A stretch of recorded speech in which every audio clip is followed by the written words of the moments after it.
ಒಳೆ ಮೀಸಲಾತಿ ಮತ್ತು ಕೆನೆಪದರ ಸಂಬಂಧಪಟ್ಟಂತೆ ಸುಪ್ರೀಂ ಕೋರ್ಟ್ ಕೊಟ್ಟಿರೋ ತೀರ್ಪನ್ನು ನೂರಾರು ಸಂಸದರು ಹೋಗಿ ಇವತ್ತು ಅಪೋಸ್ ಮಾಡಿ ಪ್ರಧಾನಿನ ಭೇಟಿ ಮಾಡಿಬಿಟ್ರಂತೆ.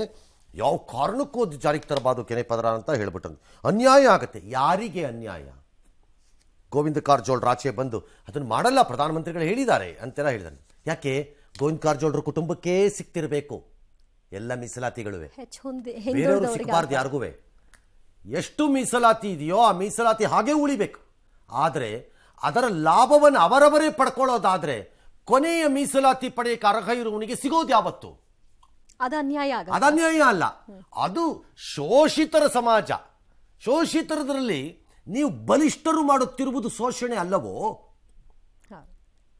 ಅದ್ಯಾಕಲ್ಲ ಅಂದ್ರೆ ಬರೀ ಕಾರಜೋಳರ ಫ್ಯಾಮಿಲಿಗೆ ಸಿಕ್ಬೇಕಂಗಾರೆ, ಬೇರೆಯವರು ಸಿಗ್ಬಾರ್ದದು.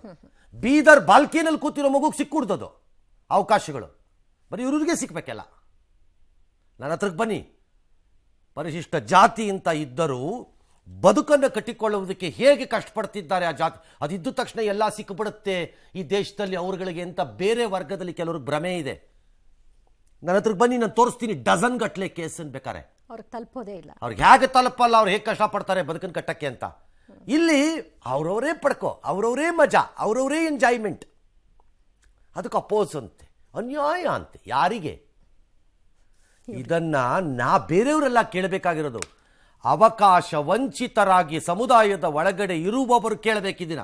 ಎಷ್ಟು ದಿನ ನೀವೇ ತಗೋತೀರಿ ನಿಮ್ಮ ಮನೆಗೆ ಅಂತ. ಎಸ್.